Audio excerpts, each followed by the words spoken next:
కాశీబుగ్గ వెంకటేశ్వర స్వామి ఆలయంలో మృతుల సంఖ్య ఇంకా పెరుగుతోంది. మృతుల సంఖ్య ప్రస్తుతం 12కు చేరుకున్నట్టుగా తెలుస్తోంది. జిల్లా కలెక్టర్, ఎస్పీ, స్థానిక ప్రజాప్రతినిధులు, జిల్లా మంత్రులు ప్రస్తుతం కాశీబుగ్గ వెంకటేశ్వర స్వామి ఆలయం దగ్గరకు వచ్చి అక్కడ సహాయక చర్యలను పర్యవేక్షిస్తూ ఉన్నారు. ఈ రోజు ఏకాదశి కావడంతో ఒక్కసారిగా భక్తులు పెద్ద ఎత్తున పోటెత్తారు. నిజానికి ఈ స్థాయిలో ఎప్పుడు కూడా అక్కడికి భక్తులు రాలేదు అని నిర్వాహకులు చెప్తూ ఉన్నారు. ఒక్కసారిగా ఈ రోజు కొన్ని వేల మంది భక్తులు వచ్చారు. సుమారు 20-25 వేల మంది భక్తులు అక్కడికి వచ్చారు. నిజానికి అక్కడ దైవ దర్శనానికి వెళ్ళేటటువంటి మార్గంలో కొన్ని మధ్యలో మెట్లున్నాయి. బిల్డింగ్ భవనం ఆలయం దగ్గర. ఆ తర్వాత మెట్లు ఎక్కేటటువంటి మార్గం ఎలా ఉంది అంటే ఒకవైపు పైకి వెళ్ళి దర్శనం చేసుకుని మళ్ళీ అదే మెట్ల మీద నుంచి తిరిగి రావాలా. మధ్యలో వెళ్ళే భక్తులకు వచ్చే భక్తులకు మధ్య ఒక రైలింగ్ ఉంటుంది. అంటే ఎటైతే భక్తులు వెళ్ళారో అటువైపు నుంచే భక్తులు తిరిగి వస్తారో ఆ విధమైన ఏర్పాట్లు చేశారు. ఎప్పుడు సహజంగా మామూలుగా వస్తున్నటువంటి భక్తులకు ఆ ఏర్పాట్లు సరిపోతున్నాయి. కానీ ఈరోజు ఈ స్థాయిలో భక్తులు వస్తారు అని మేము ఊహించలేదు అని నిర్వాహకులు చెప్తున్నారు. ఈరోజు శనివారం ఏకాదశి కావడంతో అందులోనూ కార్తీక మాసం ఏకాదశి రోజున విష్ణుమూర్తి యోగ నిద్ర నుంచి లేస్తాడు అని నమ్మకం, పురాణాలు చెప్తూ ఉంటాయి, భక్తుల నమ్మకం. అందుకే ఈరోజు ఆలయానికి వెళ్ళి దర్శించుకుంటే పాపకర్మలు ఏమైనా ఉంటే పోతాయి అని భక్తులు విశ్వసిస్తారు. అందుకే ఈరోజు పెద్ద ఎత్తున వెంకటేశ్వర స్వామి ఆలయాలకు వెళ్ళారు. సరిగ్గా ఆలయాలకు వెళ్ళిన చోట భక్తులు ఎక్కువ మంది గుమిగూడిపోవడంతో ఒక్కసారిగా తోపులాట చోటు చేసుకుంది, తొక్కేసలాట చోటు చేసుకుంది. ఎక్కడైతే ప్రమాదం జరిగిందో అక్కడ ఓపెన్ ప్లేస్ ఉంది. అక్కడ వరకు చూడండి ఒకసారి. అదిగో వెళ్ళే భక్తులు ఇటువైపు గోడ పక్క నుంచి అలా పైకి వెళ్తారు. ఆ తర్వాత దైవ దర్శనం చేసుకున్న తర్వాత మళ్ళీ వచ్చేటప్పుడు అదే మార్గంలో తిరిగి వస్తుంటుంటారు. తిరిగి వచ్చేటటువంటి భక్తులు వైపు ఉన్నటువంటి అంతా కూడా ఓపెన్ ప్లేస్, కేవలం రైలింగ్ మాత్రమే ఉంది. ఆ రైలింగ్ మాత్రమే ఉండటంతో భక్తులు ఒక్కసారిగా ఎక్కువటం మొదలుపెట్టారు. రైలింగ్ సపోర్ట్ తీసుకున్నారు. అక్కడ ఉన్నటువంటి అందరు భక్తులు కూడా రైలింగ్ సపోర్ట్ తీసుకోవడంతో రైలింగ్ వైపుకి నెట్టుకుంటూ వచ్చారు. సరిగ్గా అదే సమయంలో తొక్కిసలాట చోటు చేసుకుంది. ఎస్, అక్కడున్న ప్రత్యక్ష సాక్షుల్లో ఒకరు బిఎస్ఎఫ్ మాజీ ఉద్యోగి కృష్ణారావు మనకు అందుబాటులో ఉన్నారు. కృష్ణారావు గారు ఒకసారి ఆయన అక్కడున్న పరిస్థితి గురించి చెప్తున్నారు. కృష్ణారావు గారు నమస్తే అండి. నమస్తే అండి. కృష్ణారావు గారు, ఏం జరిగింది అసలు తొక్కిసలాట జరిగిన సమయంలో? ఈ రోజు అంతేమో ఫ్లోట్ ఎక్కువైపోయింది సార్. ఫ్లోట్ వల్ల అంతేమో స్ట్రెంత్ పెరిగిపోవడం వల్ల అంతా ఒకేసారి తొక్కిసలాట జరిగింది. మొత్తము 9,000 ప్లేస్ లోపు 25 అబౌవ్ మొత్తం ఒకేసారి వచ్చేయడం వల్ల తొక్కిసలాట జరిగింది. ఓకే, అంటే ఆ తొక్కిసలాట దగ్గర ముందే ఏదైనా భక్తుల మధ్య గొడవ తూసుకోవడం లాంటిది ఏదైనా చోటు చేసుకున్నది? ఏం లేదు సార్, అటువంటిది ఏం లేదు. ఫ్లోట్ ఎక్కువైపోవడం వల్ల చిన్నపిల్లలు, లేడీస్ ఎక్కువ అంతమో ఇదయ్యారు. ఒకసారిగా రైలింగ్ ఊడిపోయిందండి ఆ సమయంలో తోసుకోవడం? అదే ఊడిపోయింది సార్. ఆ రైలింగ్ ఊడిపోయిన చోట కిందకి బయటికి వెళ్లే మార్గం అండి, ఆలయంలోకి వెళ్తున్న మార్గం, మెట్ల దగ్గర వెళ్లే మార్గం వచ్చే మార్గం ఒక్కటే ఉన్నట్టుగా ఉంది కదా? ఏం సార్, ఆలయం లోపలికి వెళ్లే మార్గం, బయటకు వచ్చే మార్గం ఒక్కటే అనుకుంటా కదా అది? అవును సార్. ఓకే, ఇప్పుడు బయటకు వస్తున్నటువంటి మార్గంలో ఉన్న రైలింగ్ ఊడిపోయింది, రైట్? లోనికి వెళ్ళే దానిలో అంటే బయటకు వచ్చిన దానిలో లోనికి వెళ్ళిన దానిలో ఊడిపోయింది. ఓకే, ఆ ఓపెన్ ప్లేస్ లో ఉన్నది లోపలికి వెళ్ళే మార్గం అంటది? అవును సార్. ఓకే, మీరు అక్కడే ఉన్నారా? మేము ఉన్నాం సార్, వెళ్ళి వచ్చాం, బయట నుండే వచ్చాము. ఫ్లోట్ ఎక్కువైనప్పుడు మేము మరి వెళ్ళలేకపోయాము లోనికి. ఓకే, మీరు లోపలికి వెళ్ళలేక వచ్చేసారు. ఏంటి అక్కడ తొక్కిసలాట జరిగిన వెంటనే అక్కడ ఉన్న దృశ్యాలు ఏంటి? తొక్కిసలాట మరి చిన్నపిల్లలతో ఆత్మనాదాలతో ఇదవుతున్నప్పుడు మరి అక్కడ ఫ్లోట్ ఎక్కువైపోయింది సార్. ఈవేళ ఏకాదశి కదా, దానివల్ల ఫ్లోట్ ఎక్కువైపోవడం వల్ల. అంటే జనం వస్తారు అని ఊహించలేదా నిర్వాహకులు? లేదంటే లేదు సార్, జనం వస్తారని ఊహించలేదు అసలు. అనుకున్న కన్నా ఎక్కువ వచ్చేసారనమాట విలేజ్ పీపుల్ అంతా. కానీ జనం ఎక్కువ వచ్చినా కూడా ఒకరి వెనక ఒకరు వెళ్ళొచ్చు, దర్శనానికి టైం పడుతుంది. కానీ పర్టికులర్గా తొక్కిసలాట చోటు చేసుకోవడానికి కారణం ఏంటి? అంటే భక్తుల్లో క్రమశిక్షణ రాహిత్యమా, తోసుకుని ముందుకు వెళ్ళిపోవాలేనా? భక్తుల వల్ల జరిగిందే సార్, మేనేజ్మెంట్ తప్పేం లేదు సార్, భక్తుల వల్లే. అంటే జనం ఎక్కువగా పెరుగుతూ ఉన్నప్పుడు కొంచెం ఆ విషయాన్ని వెంటనే పోలీసులకు కంట్రోల్ చేయలేదు, అది మెయిన్.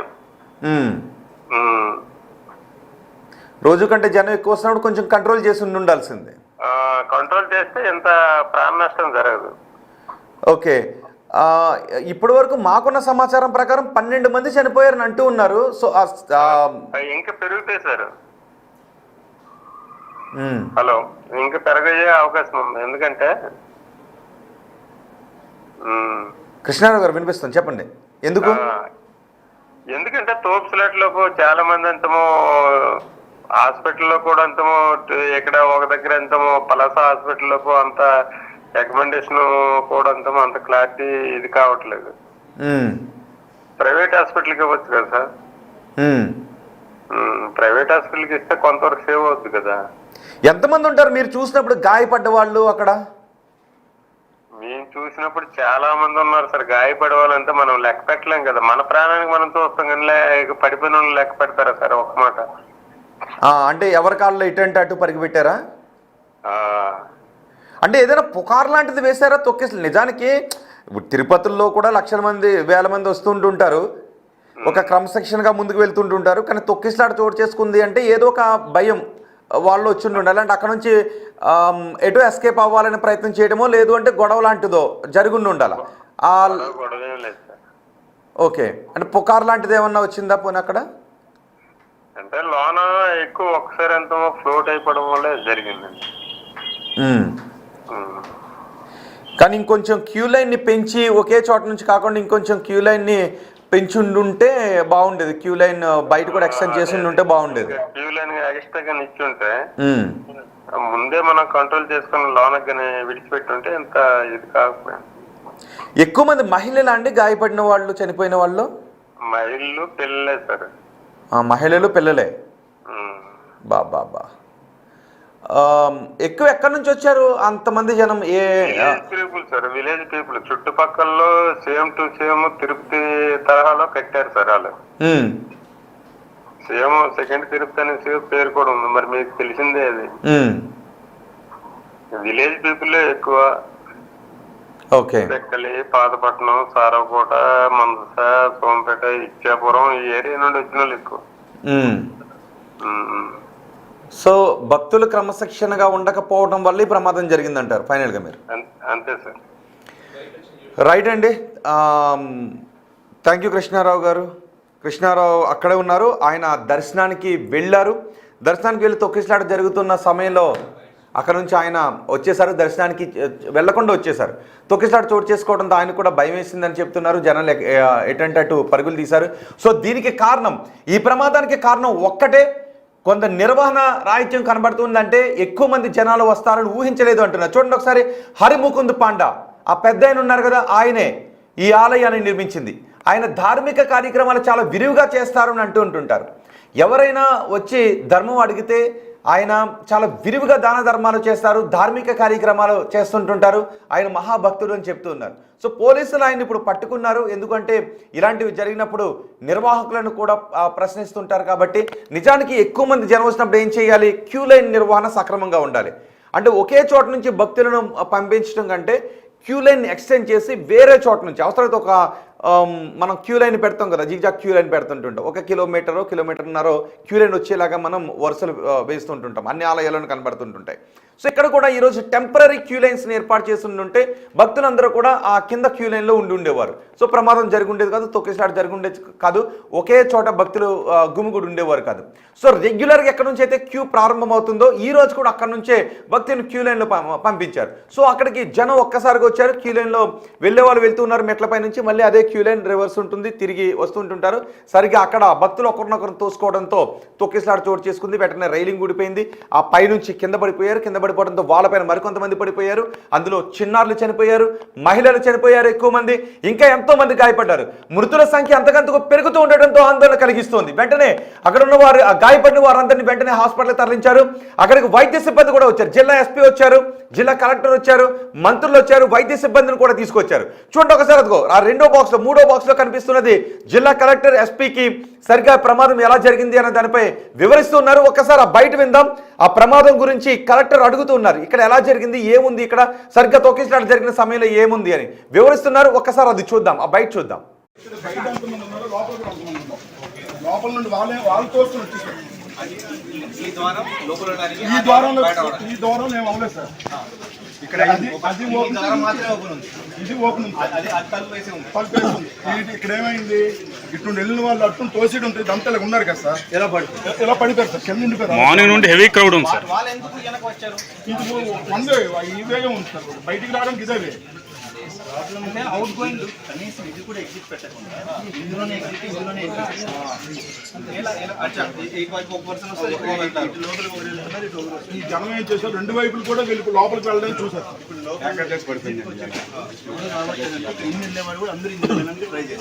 యాక్చువల్లీ ఇక్కడ రెండు దారులు ఉన్నాయి కానీ లోపల రెండు దారులు లేదు, సింగిల్ వే. అంటే రెండు లోపలికి వెళ్ళిన తర్వాత కలిసిపోతారు, అక్కడ వచ్చినప్పుడు కూడా కలిసిపోతారు, సింగిల్ వే. అంటే ఇక్కడ జనాల నుంచి ఇన్కమింగ్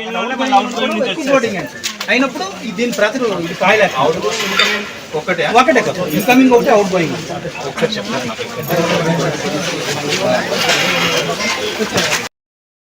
జిల్లా కలెక్టర్ ఎస్పీ అక్కడికి వచ్చి ప్రమాదం ఎలా జరిగింది అన్న విషయంపై ఆరా తీస్తున్నారు. అంతేకాదు మంత్రులు కూడా అక్కడికి వచ్చారు. మీరు చూడండి ఒకసారి, ఒక పెద్ద ఆయన్ని పోలీసులు తీసుకుని వెళ్తూ ఉన్నారు. ఆయనే హరిముకుంద్ పాండా. ఈ ఆలయాన్ని నిర్మించింది ఆయన. తిరుపతి వెళితే దర్శన సమయంలో దేవుణ్ణి సరిగ్గా చూడనివ్వలేదు అని అవమానం ఎదురైంది అని ఆయనే విశాలమైన స్థలంలో, 5 ఎకరాల స్థలంలో ఒక పెద్ద ఆలయాన్ని నిర్మించారు. ఆయన ధార్మిక కార్యక్రమాలు విరివిగా చేస్తుంటుంటారు అని భక్తులు చెబుతూ ఉన్నారు. సో కానీ అక్కడికి వచ్చిన తర్వాత ఆ నిర్వహణ లోపం కొంత కనిపిస్తుంది. ఎందుకు అంటే ఆ స్థాయిలో భక్తులు వచ్చినప్పుడు క్యూ లైన్ ఎక్స్టెండ్ చేసి ఉండాల్సింది, బయట వరకు క్యూ లైన్ పెట్టి ఉండాల్సింది. కానీ ఒక్కసారిగా భక్తులు ఒకే చోట నుంచి వెళ్ళడంతో సహజంగానే మనకి భక్తుల్లో చాలా చోట్ల ఒక్కొక్క చోట్ల క్రమశిక్షణ రాహిత్యం కనబడుతూ ఉంటుంది. వెనుకొచ్చిన భక్తుడు ముందున్న భక్తుని తోస్తాడు. ఆ ముందున్న భక్తుడు నన్ను ఎందుకు తోస్తూ ఉంటారు, లేదంటే ఆ ముందున్న భక్తుని తోస్తారు. ఇద్దరు కొట్టుకుంటూ ఉంటుంటారు. అక్కడ దేవుని మర్చిపోయి ఒకసారి ఇద్దరి మధ్య ఒక వాగ్వాదం చోటు చేసుకుంటూ ఉంటుంది. ఒకవేళ నిజానికి లైన్లో ముందున్న భక్తుడిని తోసుకోవద్దు. ఒకవేళ ఏదో పొరపాటును తోసుకుంటే సారీ అని దైవ సన్నిధిలో తప్పు నీది కాకపోయినా గొడవకు చోటు చేసుకోకుండా ఉండటం కోసం పోన్లే స్వామి అనో ఏదో సముదాయించే పరిస్థితి ఉండదు. ఎవరికి వల్ల నా తప్పు లేకుండా నన్ను అంటారా అని చెప్పి మాట అనుకుంటారు, వాగ్వాదాలు పెరుగుతుంటుంటాయి. ఇలాంటి పెరిగే ఘటనలు కూడా మనం చాలా సందర్భాలు చూసాం. అంతేకాదు నిర్వహణ లోపాలు ఉన్న సందర్భాలు చూసాం. గోడలు కూలిపోవడం లాంటి సందర్భాలు అటు మనం తిరుమలలో చూసాం, సింహాచలంలో చూసాం. ఇలా మనం చాలా చోట్ల లాంటి తొక్కిస్లాట్లు చోటు చేసుకుని చూసాం. శబరిమలలో కావచ్చు. ఇలా ధార్మిక కార్యకలాపాలు జరిగేటప్పుడు ప్రమాదాలు చోటు చేసుకున్న సందర్భాలు అనేకం ఉన్నాయి. భక్తులు ఎక్కువ సంఖ్యలో తరలి వచ్చేటప్పుడు. సో అక్కడ భక్తులు క్రమశిక్షణ రాహిత్యంతో ఉంటే ఎటువంటి ప్రమాదాలు చోటు చేసుకోవు. ఆ పెద్ద ఆయన అంటూ ఉన్నారు, నేను ఇంతమంది భక్తులు వస్తారని ఊహించలేదు, ఒక్కసారిగా భక్తులు వచ్చేశారు, ఈ వయసులో నేనేం చేస్తాను, నేనేం చేయగలను అని ఆ పెద్ద ఆయన ఆలయాన్ని నిర్మించిన ఆ పెద్ద ఆయన హరిముకుంద్ పాండా అంటూ ఉన్నారు. ఒకసారి సిదిరి అప్పలరాజు, మాజీ మంత్రి సిదిరి అప్పలరాజు కూడా అక్కడికి వచ్చే సహాయక కార్యక్రమాల్లో పాల్గొన్నారు. ఆయన కూడా మాట్లాడారు. సిదిరి అప్పలరాజు ఏమన్నారో చూద్దాం. సార్ మీరు ఒక డాక్టర్గా ఇక్కడికి వచ్చి ఎవరికైనా వైద్యం అందించారా సార్? ఇప్పుడు స్పాట్లో సిపిఆర్ చేశాను. ఎంతమంది చేస్తుంటారు సార్? వాళ్ళు గ్యాస్ట్రిక్ స్టేజ్లో ఉన్నారు. సిపిఆర్ చేస్తే రిథమ్ అది రెస్టోర్ అయింది. ఇమీడియట్లీ గవర్నమెంట్ హాస్పిటల్ పంపించాను. నేను I don't know the status right. Government హాస్పిటల్కి వెళ్దాం అందరూ, let us see what happen. So ఈ రకమైనటువంటి పరిస్థితి అత్యంత బాధాకరమైనటువంటి, పూర్తిగా ప్రభుత్వ వైఫల్యం కింద, పోలీసుల వైఫల్యం కింద దీన్ని మేమైతే